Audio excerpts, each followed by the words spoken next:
computer. And okay, so I wanted to let everyone that our meeting, everyone is on mute right now. And so if you have questions that you want to submit, we've had people who had submitted questions beforehand.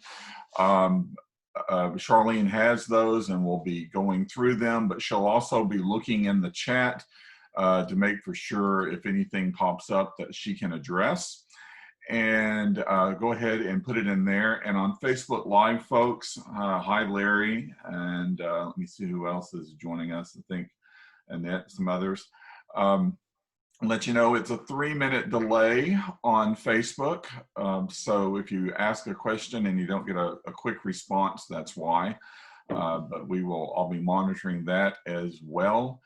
And let me see. So let's go ahead. Oh, and our meeting, please hang around till after the speaker because we are going to have some business that Jackie needs for us to take care of.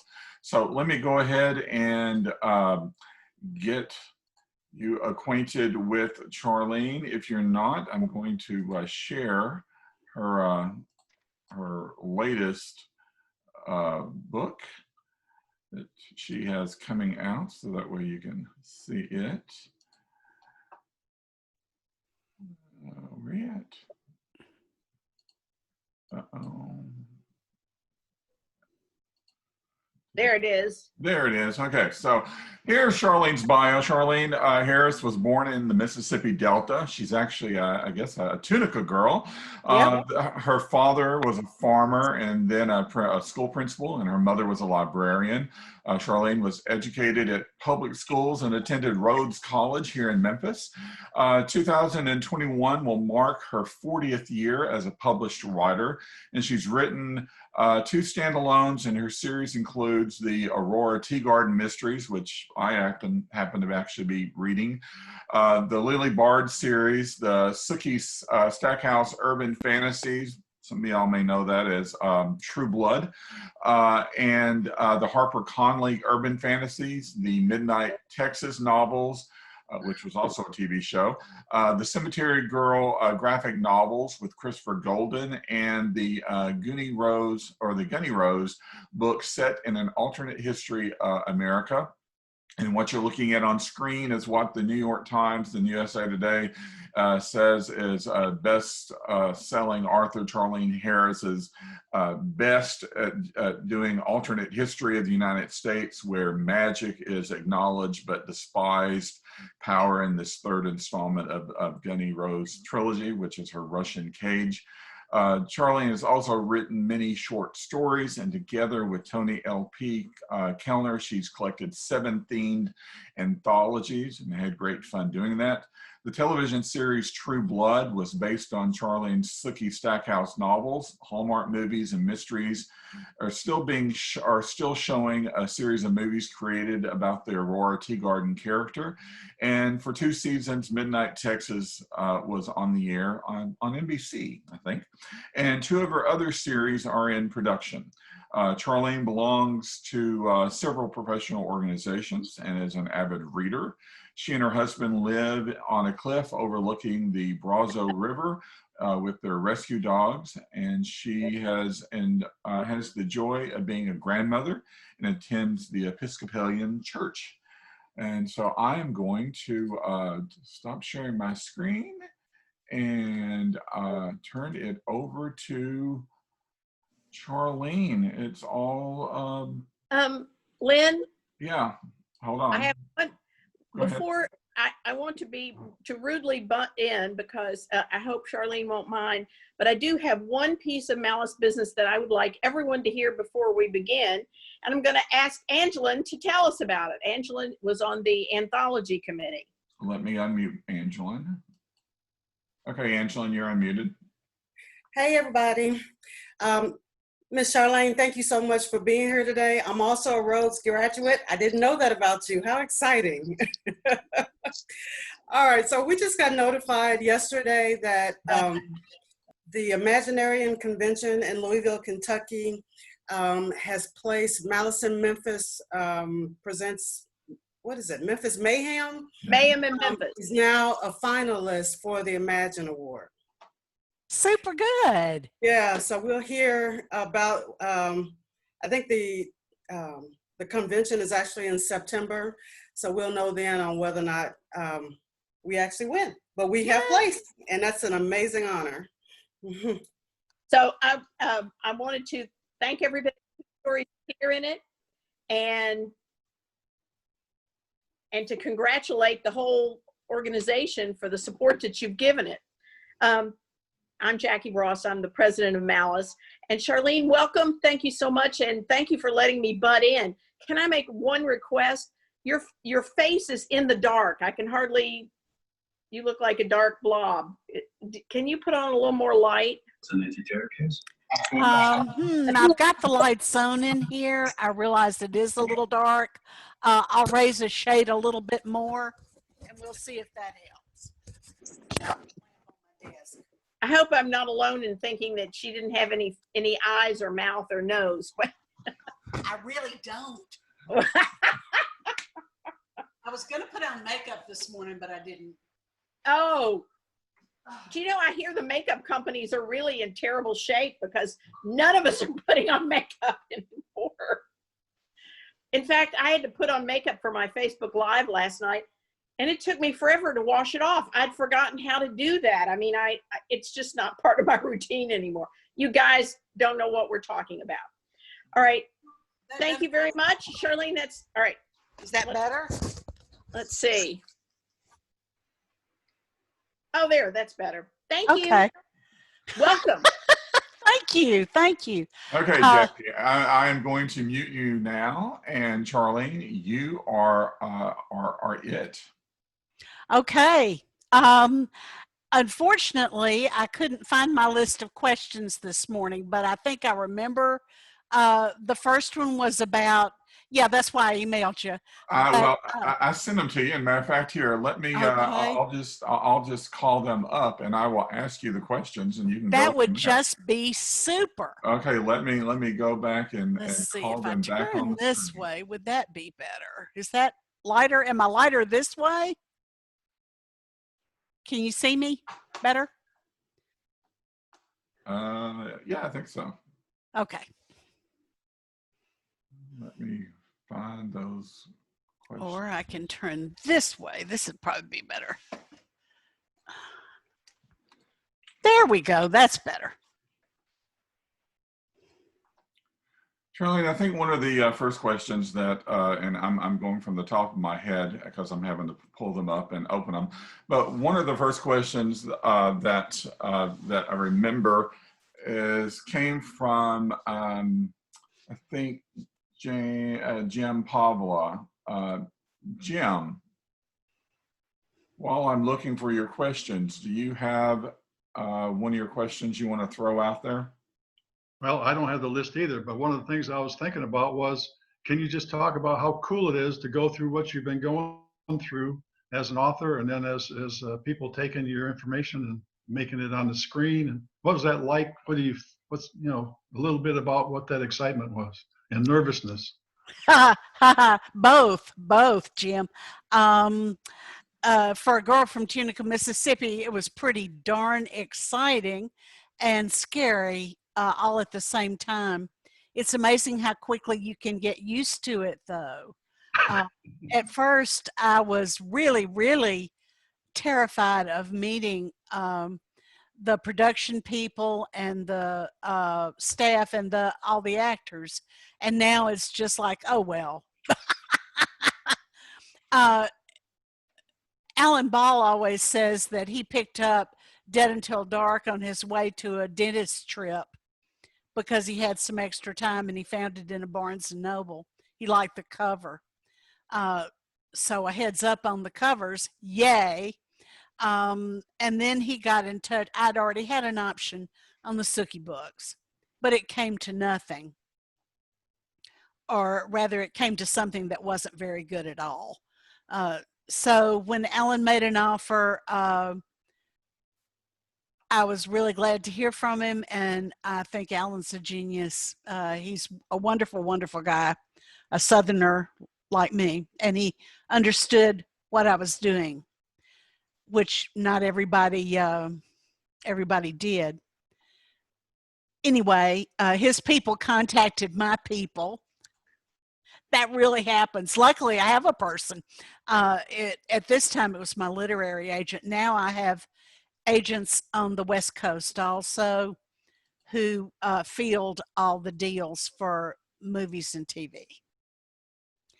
But then I had my agent in New York, and he was good enough to facilitate me talking to Alan, and we reached a meeting of the minds. It went into production, and then the Hollywood writers' strike happened right when it was going into production. So I had to wait extra time, thinking, oh, something will happen. It won't come. I mean, it just won't happen. But and then they sent me a recording of the opening credits, which, if you have ever watched the show, are pretty extraordinary, and at the time, revolutionary. And I watched the opening credits, and I told my husband, I said, we're going to have to move, because we were living in Arkansas at the time. I said, nobody's going to stand for this. But luckily, instead of being a big offensive flop, it was a big offensive hit. And it was just great. I went to the premiere, and they didn't tell me before I got there I was going to have to do the red carpet, and they give you a handler. And I was just going, this isn't really me. I feel like I was wearing glass slippers, you know? And truthfully, if you ever know you're going to do a red carpet, wear comfortable shoes, because otherwise there's going to be misery at both ends. It was really shocking. And the way they do it is they see a vacant reporter. They slip you into the slot in front of the reporter. They say, this is Charlaine Harris, who wrote the books. And the reporter immediately makes up a series of questions to ask you. This was all new to me, and if I had been prepared for it, I don't think I could have done it. But since I had no idea whatsoever I was going to have to do it, it was just time to rise and shine, really. So it's all been great. Of course, the money is good, and the meeting all these people I never expected to meet has been fascinating, just fascinating. So, Charlie, one of the other questions that popped up was, what attracted producers to your work? What was it about your plot, your characters, your pacing, your setting, your genre? What was it that was that magic thing that suddenly made people go, that's what we want to do? I'm not sure it was any of those things, Lynn. If I had known what I was doing, I would have done it much sooner. But I think it was the fact that I was telling a good story, and I had an agenda. And if you got the agenda, the story was even better. So I think that was my agenda appealed to Alan Ball. And what was that agenda? Well, I always think if I have to tell you, I didn't do a very good job. But I wasn't writing about vampires as vampires per se, but as an oppressed minority. So it was a fun recognition, and I just felt like he really got me, which not everybody does. Well, which takes into a case, it's not a secret that Hollywood has a tendency to change a story or character of a favorite novel to best meet the format for the story that they want to be told, or what TV or the movie, because they want to reach a broader audience or make it fit into their mold. So how did you learn to let go of a story or changes in the character? Because I know that there are changes to True Blood, because I've read some of those.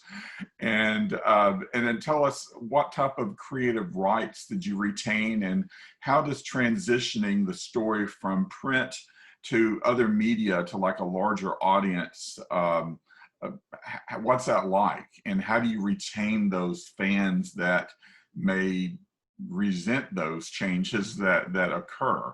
And have you addressed that? A lot of questions, and I can go back. That's a lot of questions, but I think basically you have to trust the people you're in business with, or not make the deal. I've trusted everyone that I've signed on with to do as good a job as they could, knowing after True Blood that they had their own agenda and that they had their own target audience to please, and that that was what they were going to do. I think you just have to always tell people, if you don't like the TV show, just don't watch it. I don't care. If the point to me was getting that credit on the screen that says from the books by Charlaine Harris. That's the good to me, because then they go buy the books, hopefully. And it just always makes me crazy when people say, oh, I didn't even know there were books. And I'm going, well, watch your opening credits, because that's where the good comes in, is when they know it's from your books, they go buy your books, and then they know that it's two separate experiences that can be equally enjoyed on their own merits. Okay. Well, let's talk about your character and story development. Jackie submitted a question in which she put, like in all caps, I'm obsessed with the Sookie Stackhouse books. She wanted to know where you came up with that character and concept. Well, everything starts with just a tiny little germ of an idea. In this case, I wanted to write about a woman who was dating a vampire and how that would work and why she would do it and what would happen as a result. Because it was similar to interspecies dating, I guess. And I wanted to know why she would do that and how other people would treat her as a result. And the kernel just grew and grew outward from that one basic idea until it became a whole different world for Sookie. And she just had so many adventures as a result of that one act on her part, the decision to date someone from another race. Yeah, but you made Sookie actually be very unique because she can read minds, or Yes. So that gave her a little bit. I mean, she wasn't really. She was coming into her own, so to speak, even dating a vampire. Well, she could only date him because she couldn't read his mind. And maybe I was also trying to say something about male expectations too. Larry Hoy wanted to know that, once your books went to the small screen, did your sales increase like you had hoped? Yeah. Yes, they did. Yes, they did. Another question about your story and character development is that your Sookie Stackhouse books are categorized as Southern Gothic. So how would you define that term? Because many Southern Gothics don't include vampires. Well, sure they don't, and that's fine. I think Southern Gothic is just it's just to denote books set in the South with an element of, to my mind, the bizarre, and showing the the old joke about Southerners is they don't put their crazy people in homes, they put them out on the porch and give them some iced tea. And I think that is kind of the essence of Southern Gothic, that those Southerners have a reputation for being extremely intolerant, and in some ways, some may be. At the same time, they're very tolerant of eccentric people. So how easy did you find it to kill your characters? Some days it was so easy, especially when the cast of characters in the Sookie books got so big. I was having a hard time handling it all. And I kind of went on a wholesale killing spree in one book. And my editor insisted I resurrect one character. She said, you can't kill him. He's too popular. So I'd written this wonderful death scene. I was so proud of it. I even cried when I wrote it. And here I had to throw it out and let him live. So what is the process of your character and world building? Because you have built multiple worlds not just the Sookie Stackhouse ones, but we're talking alternate or alternate histories and other settings. How do you go about doing that? To me, that's one of the fun parts of our job, is that we get to create the world and the people in it and move them around. It's like having a really nice dollhouse. You get to play with it and move the furnishings around and decide how big the house is. That's the fun part. But also, you can't get obsessed with it. This world has to be the world that works for the story you want to tell. I know a woman who worked on the world for her books for 4 years. Now, what should she have been doing in those 4 years? Writing the damn book. And yet she was still playing with her dollhouse rather than doing the work. And that's a cautionary tale. Well, you certainly hit home with me on that one. So, so whenever it comes to storytelling, what do you find to be the most confining thing? The tropes of the genre. When I first began writing mystery, I started out with mysteries. It's still my home base. Every book I've ever written has had a mystery in it. But at the time, and this was 40 years ago, people, at the time, the strictures on mysteries just made me crazy. There were so many things you weren't supposed to do. There were so many things you had to do. And that's why I finally went into cross-genre, because I was just irritated with the rules I had to work under. Okay.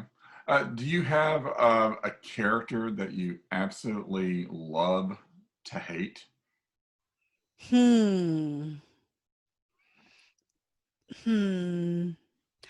Well, they all have a little bit of me in them, which should make you really wonder about me. Especially, even the bad ones, maybe especially the bad ones, all have a little bit of me in them. Niall was one of my favorite characters to write because he's ruthless and he does not come from a Christian background at all. So he has none of the thou shalt nots that most of us do. And I enjoyed writing him, but he was a scary guy. And then, the fairy twins who bit Sookie so badly, they were horrible. And yet it's kind of fun to write someone so unapologetically evil. Do you have a favorite character? I beg your pardon? Do you have a favorite character that you've written that Oh you my absolutely gosh. love? Well, I love Sookie because she was such a lucrative character. And she was a lot of fun too. It was really good inhabiting her and trying to make the same decisions she would. And I'm real fond of Aurora because she was my first series character and maybe the closest to me in personality of anybody I've ever written. Okay, I'm going to open it up and see if anyone has any questions on character and story development or anything else. I know Angeline was thoroughly happy that you were participating. Angeline, do you have anything that you want to ask or say? Because unmute yourself if you do. I don't have any actual questions. I just want to express my appreciation for bringing these characters, because you have kept, especially some summers and some of my darker times, made that an easier process to go through. I love Sookie. I love all the characters. I was a fan of True Blood until the 3rd series when they just totally left your books and started doing their own thing. So the first 3, they stayed fairly close to what you had written to the original source, and then they just went somewhere else. I don't know, but it didn't make it as much fun for me. But I have truly enjoyed your work. So I'm glad that you're here. Thank you so much. I couldn't get any greater compliment than knowing I've helped someone through a hard time or a low period in their life. And whenever people tell me that, I know I'm doing the right thing. I have a question based on something you said just a minute ago. You said that you were talking about when you first began, all the tropes of mystery, that you had all the rules and regulations that you had to go through in order to get your mysteries in. I wondered if you might go through some of the ones that you still find in the genre and people still have to go by. I guess one of the rules that I never thought there were any rules to any genre. I know there's in cozies, you can't have a body on screen, and there has to be cooking involved, and there has to be knitting or something like that, which is the main reason, if there's cooking involved, I do not do cozies. I don't do dinner. So what are some of the rules of the road for mysteries that still exist? Jackie, when I started writing mysteries, there was no craft requirement. You didn't have to be able to cook or make candles or weave or go to yard sales. But you did have to, you couldn't kill a cat, you couldn't kill a child, and you couldn't have graphic sex, or really any sex at all. And those three things seem to have taken a back seat now. So anyway, the first chance I got, I killed a cat. And I love cats. You know, this is fiction, people. I've had people say, "Oh, how could you do that? It was such a great cat." And I'm going, I made it up. It was not a real cat. I'm very tenderhearted in person, and I would never kill a sentient being except a bug. I'd kill a bug. But that just made me crazy. And then Mary Higgins Clark began showing it was okay to kill kids or abduct kids. And Mary had, like, I don't know, umpteen children. So, which is maybe why she wanted to do that. But suddenly things became okay gradually. And this is just, things have just altered quite a bit. And I just didn't care for all those rules. And then two, the guy writers, and this is 40 years ago, no men have elevated themselves since then. 40 years ago, almost all the guy writers were writing hard-boiled, and they had a lot of contempt for cozy writers. There's no other way I can put it. They thought it was a lesser thing, a less realistic thing, which I never could understand, because I don't know of a single private eye who would get up out of his hospital bed against doctor's orders and try to go solve a case for which he wasn't getting paid. That doesn't happen. They work for money like everybody else. But at the time, the contempt was a tangible thing. And that was just galling to me. Galling. I just rambled on. I'm sorry. Did I answer your question at all? She's nodding her head yes. Dave has submitted a question in chat. He says, if you were advising someone on which of your books to start with, which would it be? He admits that he's never read any of your books or even watched True Blood, but just getting ready for this meeting, that he has become fascinated with what you've done. So where can he start? Well, if Dave wants to read conventional mysteries, I've got the Aurora Teagarden series and the Lily Bard series, which don't have any element of the supernatural in them. If he doesn't mind an element of the supernatural, they're the Harper Connolly mysteries. If he wants to go full tilt urban fantasy, they're the Sookie Stackhouse books and the Midnight Texas books. And if he likes alternate American history, then the Gunny Rose books are the books for him.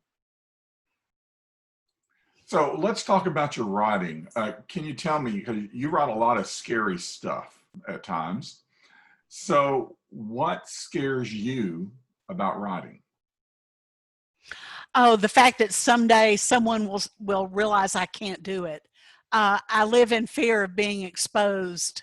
And most writers I know feel that way. No matter how many books they've written, they'll think this is the book. They find out I can't do it. And that's why I haven't read any books about writing. I know that there are some out there that people just swear by, but I'm afraid if I read one, I'll find out I've been doing it wrong all these years. So the world your stories are set in are very familiar, yet they're also strange and supernatural. Do you have any apprehension on entering a genre that is steep in rigid lore or Hollywood hoopla? Because you know you have vampires and werewolves and all the thing that goes with it. I feel like if you present elements of the supernatural as being quite ordinary and part of daily life, that people will accept it much more easily than if you go, oh, here's a vampire, oh my God. I think if you just say, and then the vampire walked in, everybody's going, oh, okay, cool. Okay, that's an interesting twist. I never saw it from that perspective. So what aspects of writing do you find most difficult, and how do you overcome those? During COVID, it's been almost impossible for me to write. I feel like I'm walking through mud, and that is an unpleasant feeling. To me, writing should be fun, because otherwise, why do it? It would be a lot easier not to do it. But I love writing and I love creating the world, and that requires that you spend hours getting that world on the page. You have to put in the time and you have to write what you enjoy writing, or it's going to come across very limp and lifeless.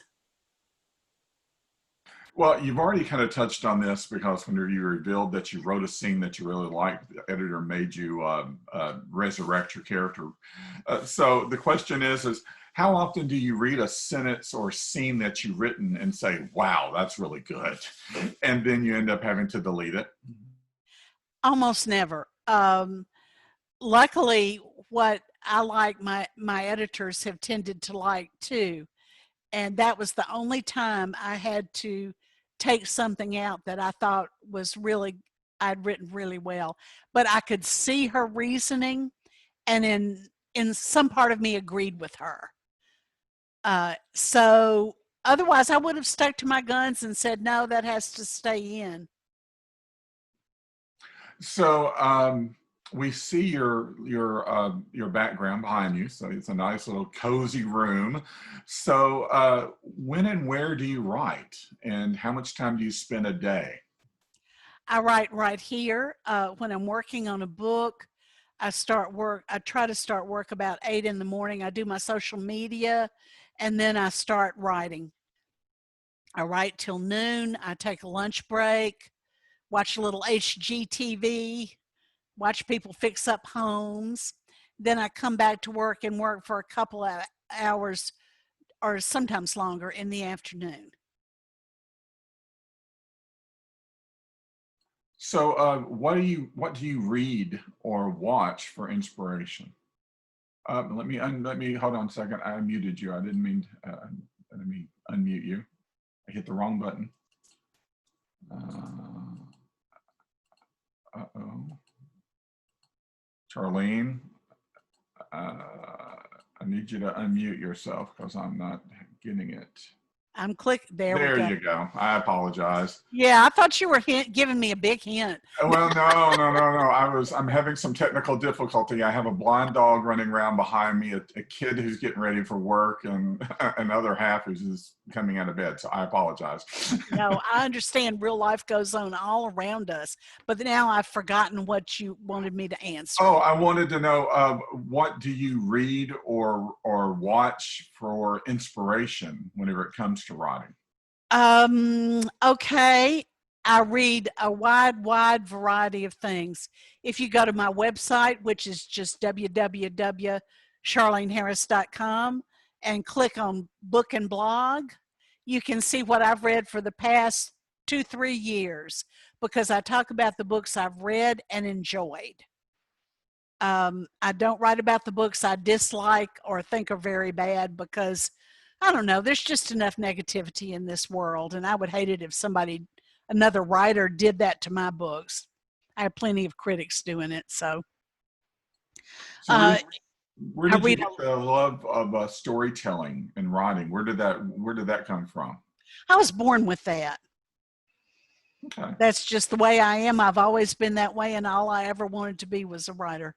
When was the first time you wrote your first words on page to tell a story? Probably when I was in the 2nd grade. Really? What was that about? Probably about dinosaurs. I still like dinosaurs.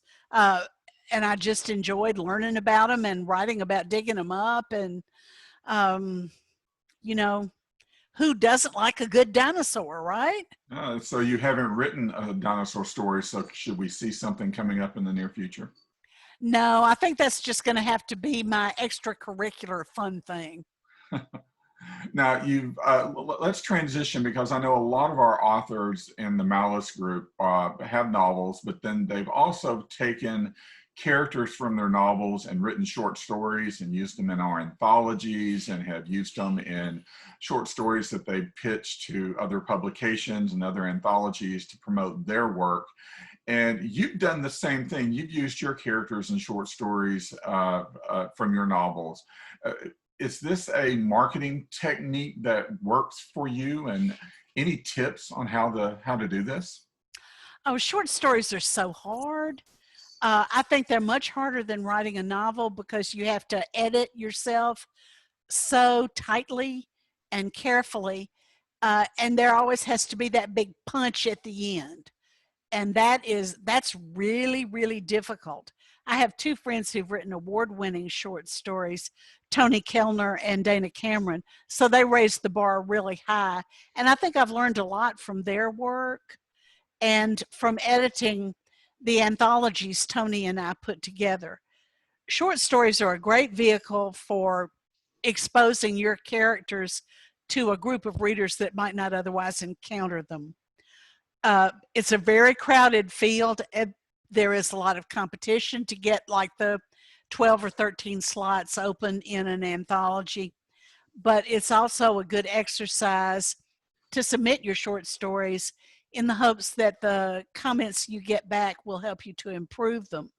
It also helps if you have a peer who will tell you the truth about your short story, not just oh, this is great, you should send it off. But, you know, I lost my belief in the character on the 10th page because he or she did this and such that I think is just totally out of character. That's the kind of criticism you want, not vicious or undercutting, but constructive. And that is it really helps to find people who can give you that kind of criticism. So how do you think your writing has improved from your first book to what you're doing now?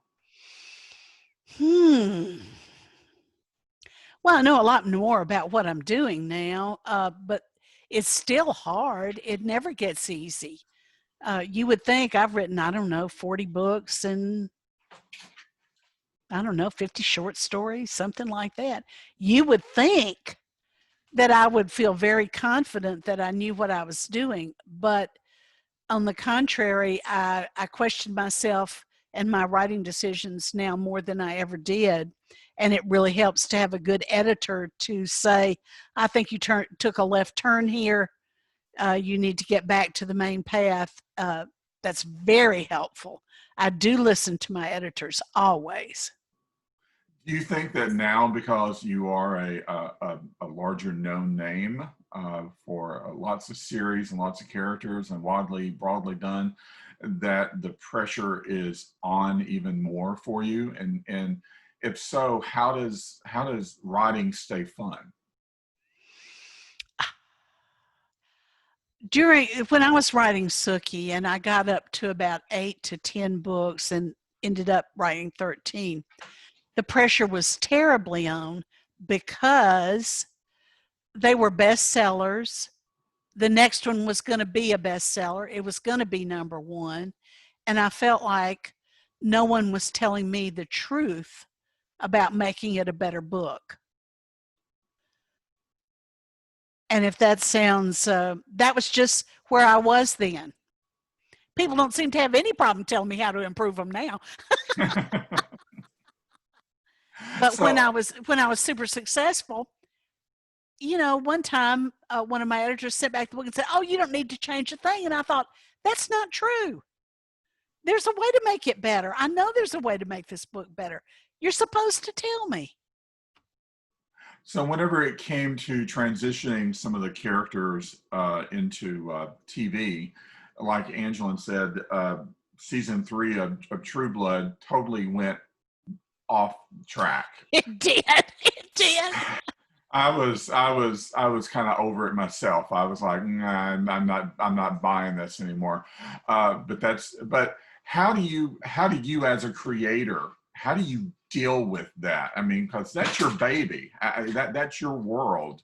Do the dollar signs say, "Hey, go ahead and do it," or did you just say, "No, that will not happen"? Well, when you sign a contract, you are signing over the rights to your characters. So I knew Alan and the writers, or if I didn't know it at first, I knew it pretty quick, were going to go in their own direction because they had their own things they wanted to say with those characters. They had adventures they wanted to show. And amazingly, they also considered themselves good writers. So I learned to live with it. As long as I kept the show and my books separate creations, I didn't have any influence over the TV show. You just don't. Very seldom. Maybe George Martin had more over Game of Thrones because he was on the set a lot. But I had other stuff to do. I had books to write and a family and business to take care of, and more business than ever, because when you get a certain degree of success, the business of being you takes over the time you used to spend writing. And that is a big pitfall. At the same time, you're incredibly lucky if that happens. So you just have to let it go. You have to. If you have doubts about the person you're doing business with, don't do business with them. Because once you sign the contract, it is out of your hands.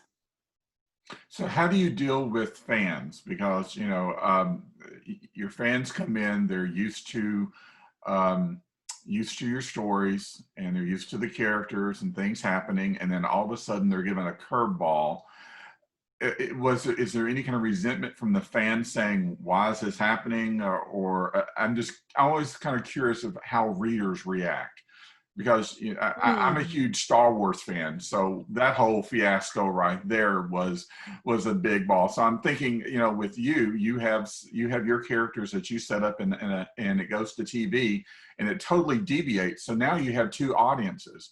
You have your book readers who are fans and true fans because they're reading the source material. Yeah. And then you have the casual people who are not really your readers, but they're fans, but only of that. How do you reconcile those two audiences? That's not my responsibility. Okay. When they tell me they're upset at the changes to my books, I'll say, then don't watch the show. If it upsets you, just don't watch it. It's not showing loyalty to me to watch it. What shows if you're loyal, if you feel like it's a question of being loyal to me, just buy the books. That's great. You don't have to watch the show.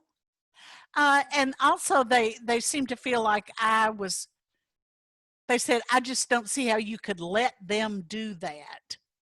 And I thought, there's no letting involved. I mean, they're going to do what they're going to do. And I don't think you would have read my books if you hadn't seen the show. So I'm just going to go with being happy about it.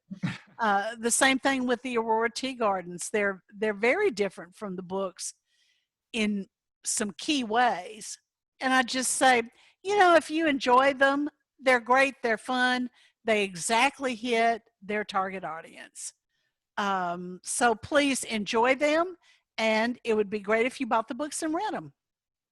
I enjoyed the Midnight Texas series as well, Me too. but they didn't go anywhere near to what you wrote initially in the series, because I really tried to get into the television series and was having a little trouble.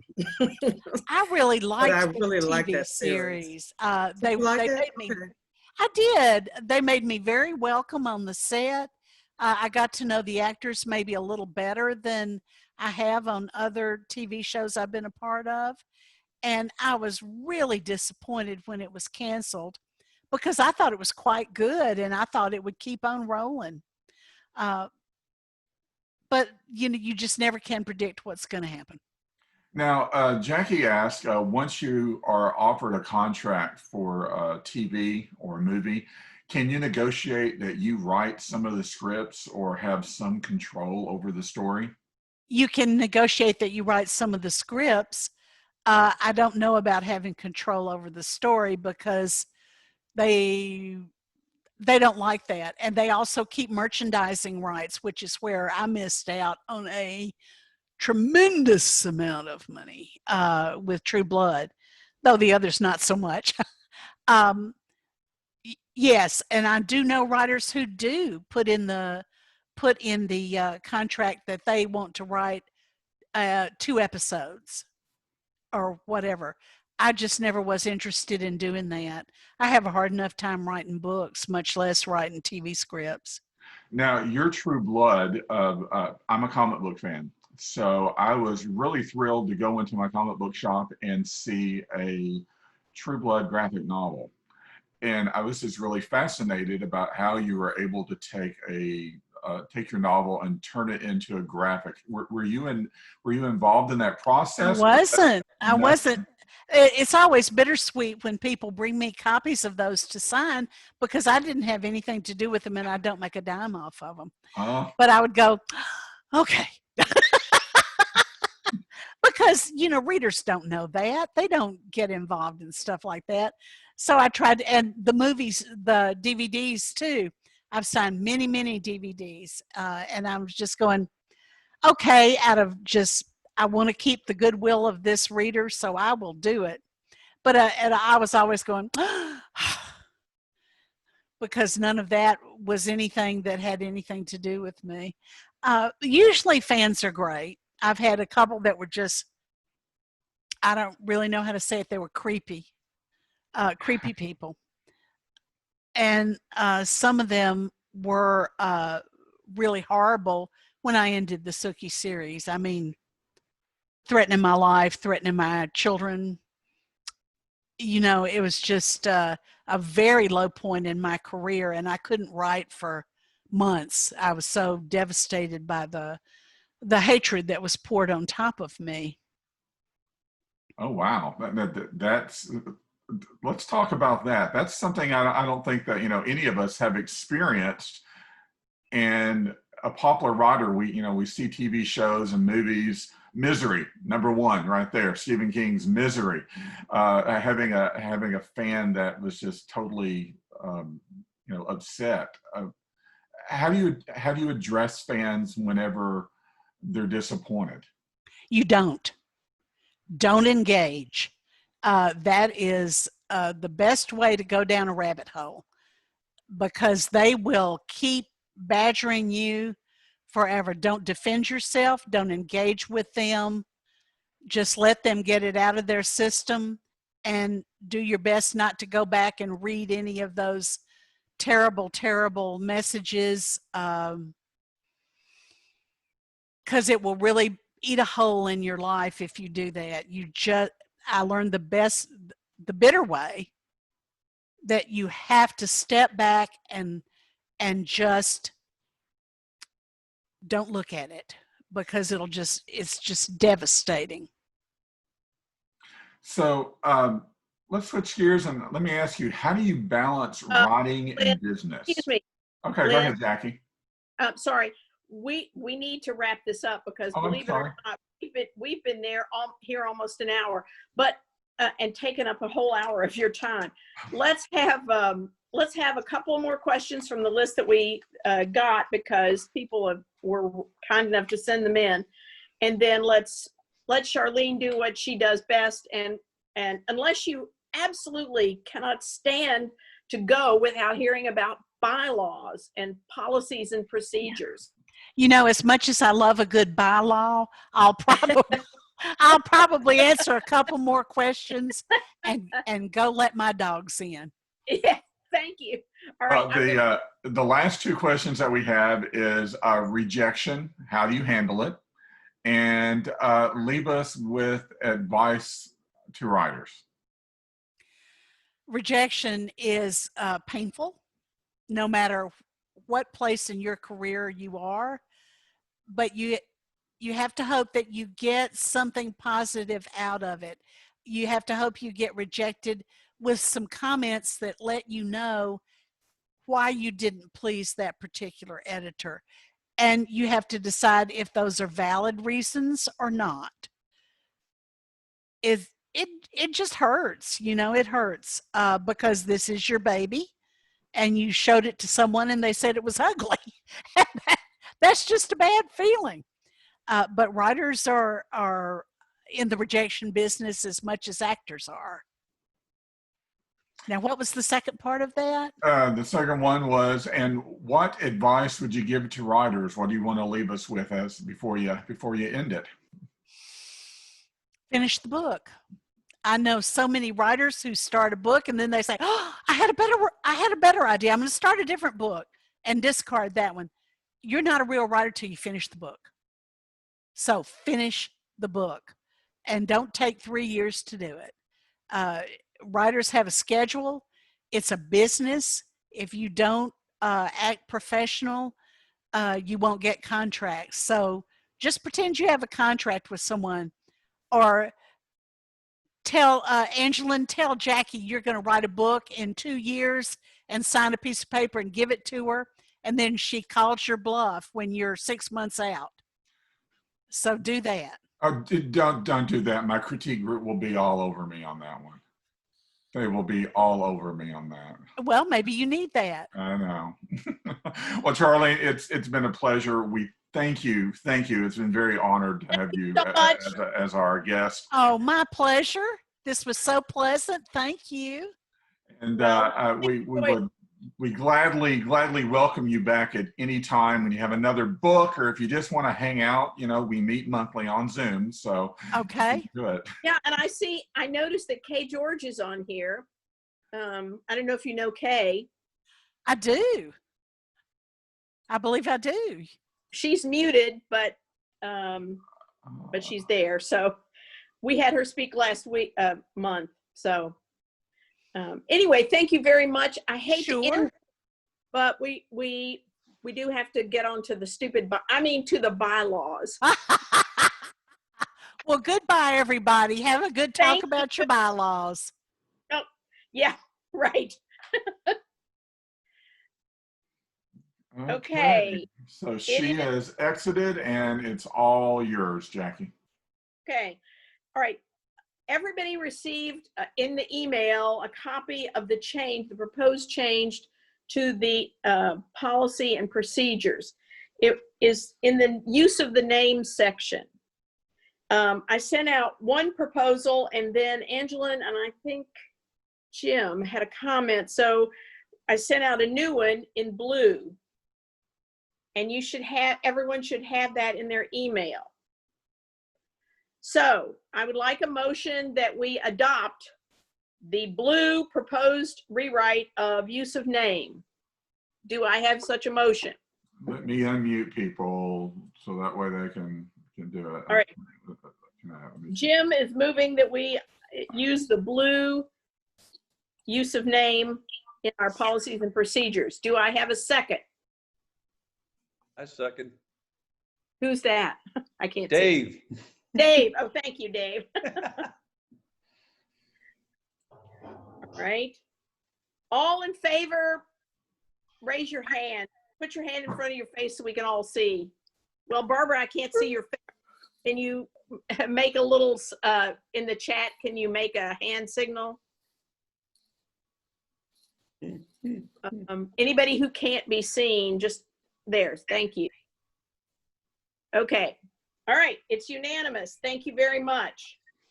Those of you who, and I'll send out an email about it. If there is an objection, I will entertain it. But as of now, this is our policy and procedures manual and our bylaws are hereby official. Thank you. The other Good for thing, you. I cannot tell you how glad I am that's over. Nobody hated it more than me, except perhaps Jim. And now, in addition to the anthology report, which news, which we got from Angeline, the happy news about our being a finalist for the competition. I wanted to tell you we got a report from our publisher and we only sold, our royalties amounted to $2.50. So what I'd like everybody to do on your Facebook pages and on your Twitter accounts and Instagram, start pushing this. Now we cannot announce yet that we are finalists until the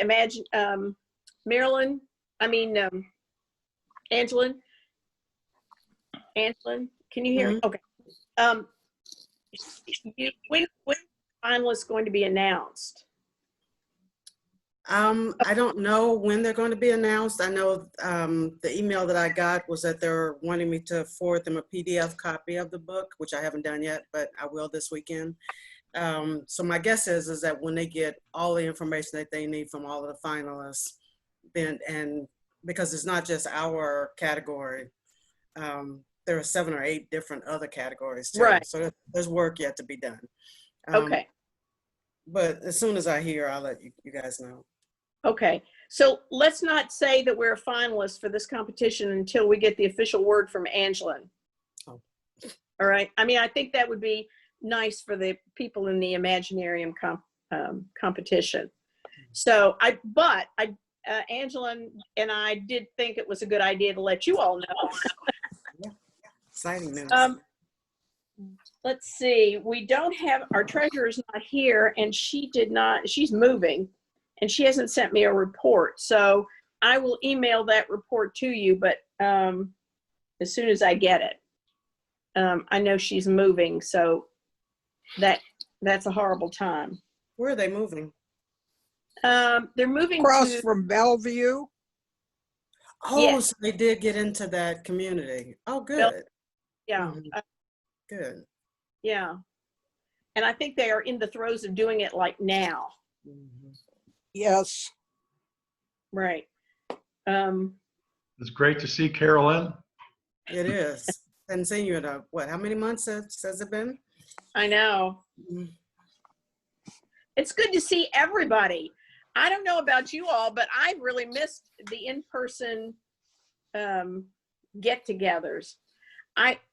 I would like for everyone to go to the Malice in Memphis page. If you do not have a critique group, trust me when I say you need to get in one. So do take the time to go to the Malice page, and there is a place there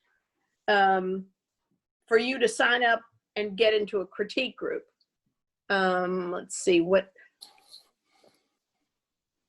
Okay, the 2019 anthology is still on hold because we don't have a publisher yet, and we just don't have a publisher yet.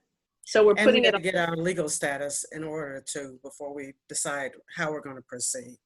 So That's right. That's also why this was important. This was an important process too. So we got this part done. So hopefully we'll be able to move on from there. Right, Jim? Right. Yeah, we really could not proceed on the anthology of any kind until we got our legal status. And we still haven't heard from the IRS about our request to be a not-for-profit. And until we get that, we're still sort of in limbo. Now, Barbara and I are going to go to the bank and change our bank account over to get and use our new tax ID number. And then we'll be semi-legal anyway. But before we proceed, before we decide if we're going to self-publish, which is something I think we really ought to explore, we have to get our legal status straightened out. Any other questions? Just thanks, Lynn. Great job, Lynn. You're welcome. I'm trying to line up. I have a lady that I used to work with at QSource, who now works for Eli Lilly, and she is their corporate diversity officer, and she's also an author. And so I'm trying to nail down with her for next month to see if she would be willing to talk to us about writing diverse characters and how to be aware of stereotypes that are used in voice and tone and situations. She hasn't responded back to me thoroughly yet with a yes. She's looking at her schedule, but that's coming up hopefully in August. If not, we'll switch to a plan B. And then in September, in September, we'll have Christopher Rice. And he'll be speaking, and he is now in charge of his mother's works that is being put into various TV shows. He and his best friend Eric Shaw are managing that business side of it, and he is going to speak to us about how to manage writing and the business aspect of being an author. Right. So, and I want, we owe Lynn a big thanks for not only setting up doing all the Zoom stuff that we do, and our graphics, keeping up the Facebook page and broad, and also he's finding our speakers. Sorry, he's been contacting some of these speakers that he sees online, some of the authors. So I want to thank you. Dutch, our president of Vice, and Dutch Warren, has been ill. They thought he had the flu, then they thought he had COVID, and now they're not really sure. So he's watching on Facebook Live as we speak. Good. Well, I hope Dutch is feeling a lot better. It's about time for him to get cracking and get well. Anybody else have something?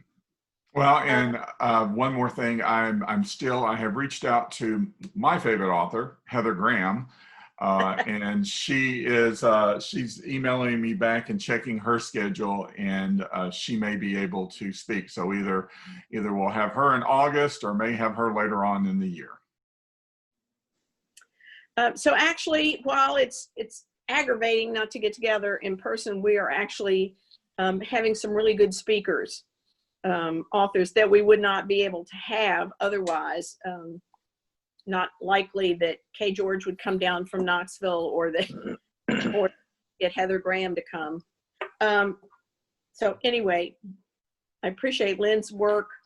I know that we have some publications. Barbara Lip has a book out on Amazon.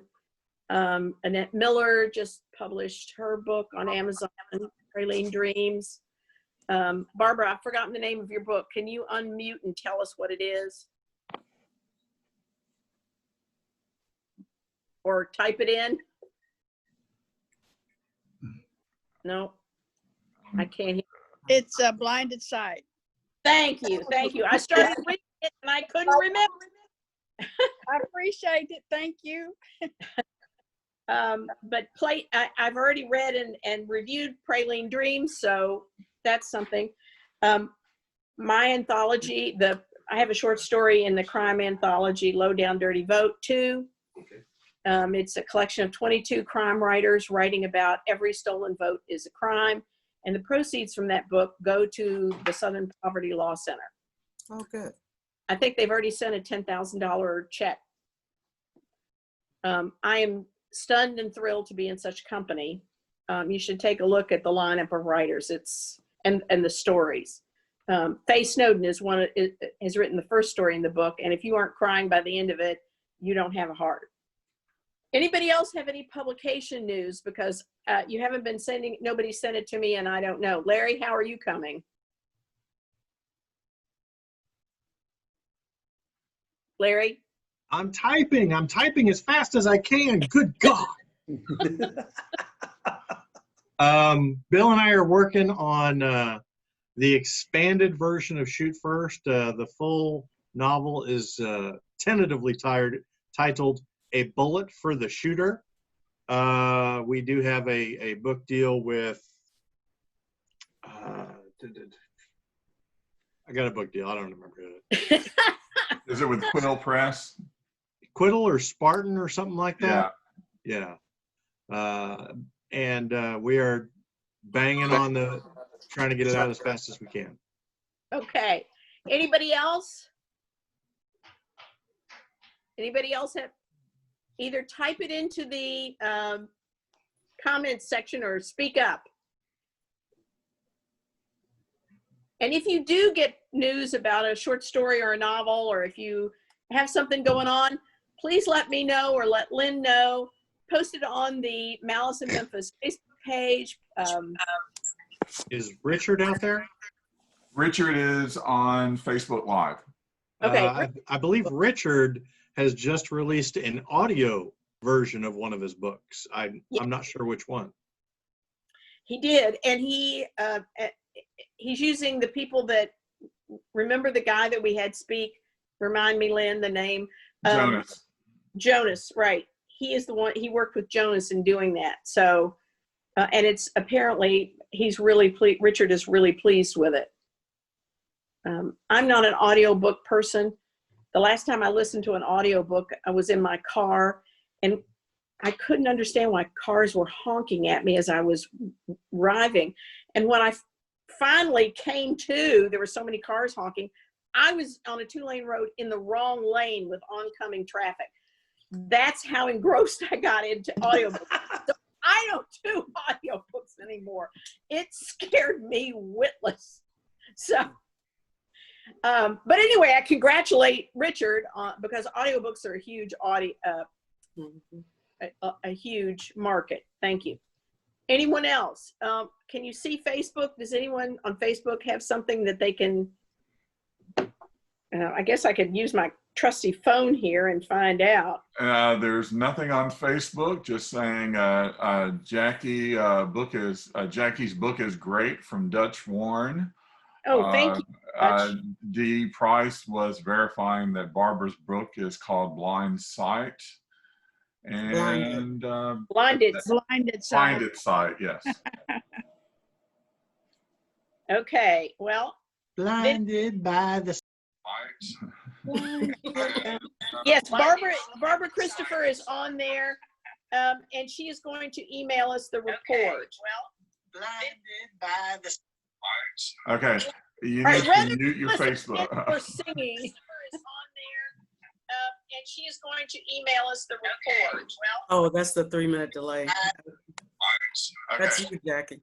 oh, okay. Mm-hmm. All right, I'm going to take it down. I thought I could do both, but clearly I can't because everyone. All right. Yeah, that was the echo I was having during the practice session that I was trying to figure out why it was doing that. Yeah, those of you who watch me cooking spaghetti on the trial of Facebook. All right, I'm going to let you all go back to your main job, which is writing. Thank you so much for coming. Russ, nice to see you. Dave? Nice to see you. Ken? We miss you. Well, I'm just looking at Christo. He looks like Santa Claus now. Gonna meet. So Yes. Jackie, we're gonna meet in your front yard and eat spaghetti later. I know. No, right? we're not. But if you bring beer, we can negotiate. We'll write All for right. beer. I love beer, unfortunately. We'll All write right. for beer. We'll write for beer. Always. All right. Anyone else? All right. Thank you very much. I appreciate all the officers who really are working hard. And we'll see you next Saturday or next month. Next month, next month. Bye. Bye. Be Bye. safe Thank out you. there. Bye. Thank you. Bye.